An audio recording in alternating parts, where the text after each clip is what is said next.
आज हम पढ़ेंगे धातु कर्म यानी मेटलर्जी के पार्ट 2 के बारे में। ठीक है, इसके पहले पार्ट 1 में हमने जाना था धातुओं के अयस्कों के बारे में।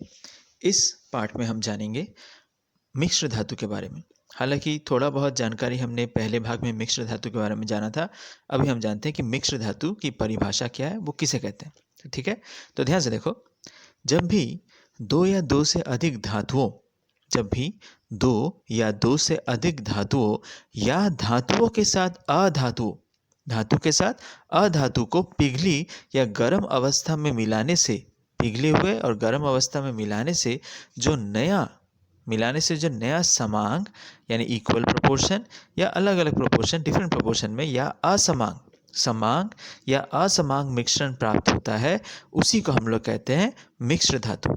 ठीक है, यानी दो या दो से अधिक धातुओं को या चाहो तो धातु के साथ अधातुओं को पिघला हुआ कंडीशन इंपॉर्टेंट है, पिघले हुए गर्म अवस्था में मिलाने से जो नया पदार्थ उत्पन्न होता है या नया जो मिश्रण उत्पन्न होता है, उसी को बुलाता है मिश्र धातु या एलॉय। ठीक, अब जैसे उदाहरण के लिए कॉपर के साथ जिंक मिलाएंगे, यानी 70% कॉपर और 30% जिंक मिलाएंगे तो उत्पन्न होगा पीतल। ठीक उसी प्रकार से 80% कॉपर, 2% जिंक और 18% अगर टिन मिलाएंगे तो उत्पन्न होगा कांसा, ब्रॉन्ज। तो ये ज़रूरी क्यों है, ये मिक्स्ड धातु किसकी क्या आवश्यकता है, कभी सोचा है? तो कॉपर, अगर तुमने कॉपर देखा हो, कॉपर तुम्हें कहाँ दिखता होगा? घर के किसी भी विद्युत के जो तार होते हैं, तार तो घर में आसपास कहीं मिल ही जाएंगे। उस तार के अंदर जो तार होता है वो क्या होता है, वो कॉपर का बना होता है। और पीतल हो या कांसा का बर्तन तुम्हारे घर में ज़रूर होगा। तो अगर इन दोनों को पकड़ के देखो तो क्या तुम्हें कुछ अंतर समझ में आ रहा है? ज़रूर आएगा। कॉपर जो होता है वो नरम धातु है। ठीक है, अब कॉपर के जो है वो एक नरम धातु है और उसकी तुलना में पीतल बोलो या कांसा बोलो, वो एक सख्त धातु है। इसीलिए पीतल के या कांसे के बर्तन तुम्हारे घर में ज़्यादा होंगे कॉपर की तुलना में, क्योंकि कॉपर के बर्तन जो है वो काफ़ी नरम होते हैं। उसका आकार बिगड़ सकता है गर्म करने से, हालांकि वो ऊष्मा और विद्युत का बहुत अच्छा सुचालक है, लेकिन वो काफ़ी नरम है। तो यहाँ इसी उदाहरण से तुम समझ गए होगे कि मिक्स्ड धातु की आवश्यकता क्यों पड़ती है। मिक्स्ड धातु जो होता है वो उसके मूल धातुओं से जो बन के जो एक नया धातु बनता है, तो नया जो धातु बना मिक्स्ड धातु, वो अपने मूल धातुओं के गुणों से उसके गुण में कुछ ज़्यादा बदलाव करने के लिए या कुछ ज़्यादा बेहतर करने के लिए ही मिक्स्ड धातु बनाया जाता है। ठीक, यानी कोई धातु अगर मूल धातु नरम है तो उसे सख्त बनाने के लिए उसमें कोई और धातु मिला देते हैं, या उसकी सुंदरता को बढ़ाने के लिए, उसमें चमक और लाने के लिए। तो इसीलिए हम लोग मिक्स्ड धातु का इस्तेमाल करते हैं या मिक्स्ड धातु बनाई जाती है। ठीक है, तो ये हुआ मिक्स्ड धातु।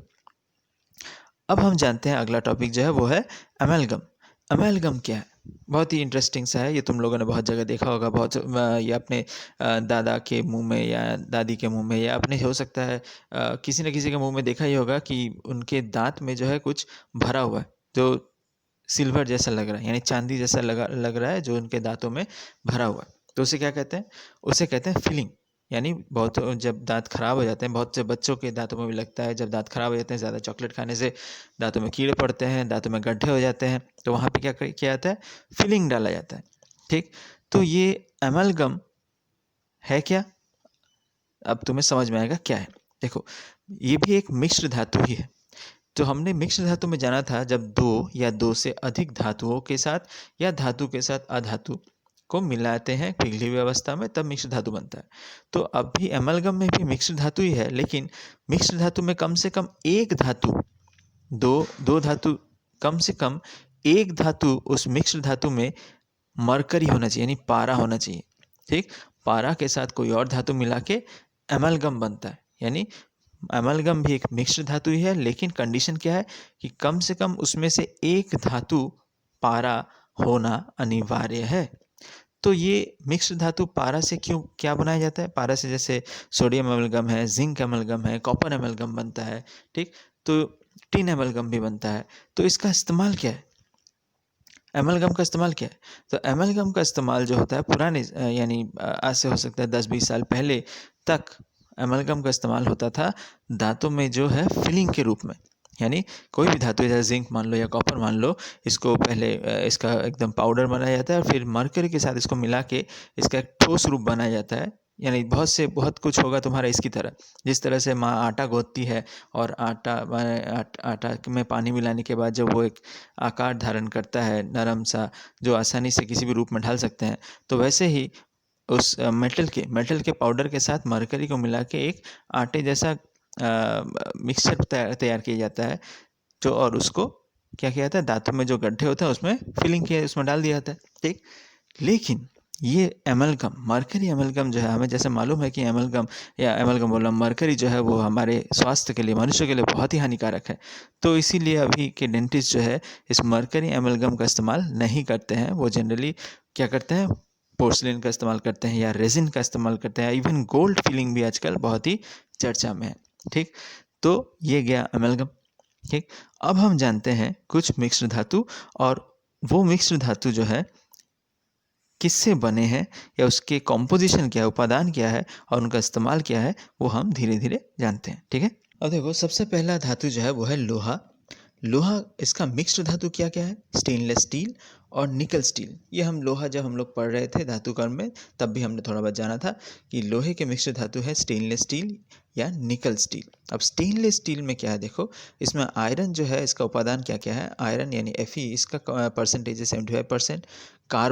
कार्बन का परसेंटेज है 0.5 से 1%। निकल का परसेंटेज है 10% और क्रोमियम का परसेंटेज है 14%। क्रोमियम का परसेंटेज है 14%। और इसका इस्तेमाल कहाँ हो रहा है, इसका उपयोग गाड़ी, घरेलू बर्तन, वाहनों के पुर्जे, सर्जरी के सामान, कैंची, छुरी आदि बनाने में होता है। इस्तेमाल तुम लोगों को मालूम है।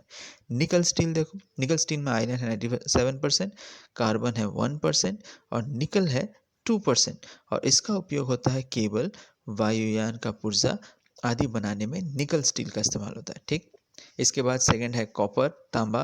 तांबे के जो मिक्स्ड धातु है जो हमने थोड़ी देर पहले जाना था वो है पीतल और कांसा यानी ब्रास एंड ब्रॉन्ज।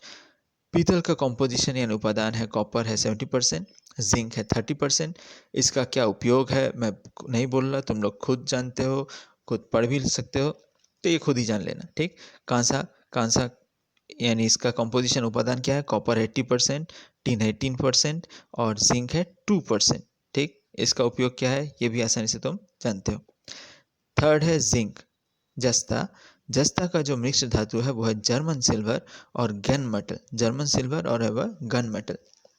अब ये जर्मन सिल्वर, नाम पड़ा है सिल्वर और उसके साथ जर्मन भी है, तो ये और इसका उपादान देखो, उपादान अगर जर्मन सिल्वर का उपादान देखो तो कॉपर है 50%, जिंक है 30% और निकल है 20%। सिल्वर का कोई नामो निशान नहीं है लेकिन फिर भी नाम पड़ा है जर्मन सिल्वर, ऊपर से जर्मन एक्स्ट्रा पड़ गया। तो ये क्यों, इसका नाम इसलिए पड़ा है क्योंकि ये जिंक का ये जो मेटल जो है ये काफ़ी तरह सिल्वर की तरह लगता है, इसकी तरह चमक है, चांदी जैसी चमक है, इसलिए एक तो सिल्वर नाम पड़ा। और जर्मन इसलिए पड़ा क्योंकि इसका इस्तेमाल सबसे पहले जर्मनी के जो लोहार जो थे, जर्मनी में के जो लोहार थे उन लोगों ने सबसे पहले इसको बनाया था, इसका इस्तेमाल करना स्टार्ट किया था, इसलिए नाम पड़ गया जर्मन सिल्वर। तो इसका उपादान क्या है, कॉपर है 50%, जिंक है 30% और निकल है 20%। और इसका उपयोग होता है सजावट का सामान, मेडल, फूलदान इत्यादि बनाने में। फिर आता है गन मेटल। अब गन मेटल देखो नाम से ही समझ जाओगे, गन मेटल। अब गन मेटल का कॉम्पोजिशन सबसे पहले जान लेते हैं। जिंक होता है 2%, कॉपर होता है 88%, टिन होता है 10%। और जिंक में, इसमें जो होता है पहले के ज़माने में जो होता था सिर्फ जिंक ही होता था, लेड नहीं होता था। लेकिन अभी इम्प्रूव्ड यानी उन्नत मान का गन मेटल निकला है जिसमें थोड़ा बहुत लेड भी मिलाया जाता है। तो जिंक होता है 1% और लेड होता है 1%। पहले जिंक होता था 2%, कॉपर होता था 88% और टिन होता था 10%। लेकिन अभी जो इम्प्रूव्ड जो है गन मेटल है उसमें लेड भी मिलाया जाता है। लेड मिलाने से क्या होता है, एक तो इसका स्ट्रेंथ, गन मेटल का स्ट्रेंथ भले ही कम था लेकिन ये आसानी से इसको किसी भी ढांचे में ढाला जा सकता है। तो इसीलिए इस गन मेटल में लेड मिलाया जाता है। बिना लेड के भी गन मेटल बन सकता है। और इसका इस्तेमाल कहाँ होता है, इसका उपयोग होता है तोप या बंदूक की नली, ड्रम आदि बनाने में। और यहीं से इसका नाम पड़ गया गन मेटल, क्योंकि बंदूक की नली या तोप बनाने में इसका इस्तेमाल होता है। अब इसका इस्तेमाल होता है क्योंकि एक तो इसमें मतलब ये मॉइस्चर से बचा रह सकता है, यानी नमी का प्रभाव इसमें नहीं पड़ता है, इसलिए इसका इस्तेमाल हम लोग तोप या बंदूक की नली बनाने में करते हैं। ठीक, चौथा है एल्युमिनियम। एल्युमिनियम का मिक्स्ड धातु है, ठीक, ड्यूरेलियम, एल्निको और मैग्नीशियम।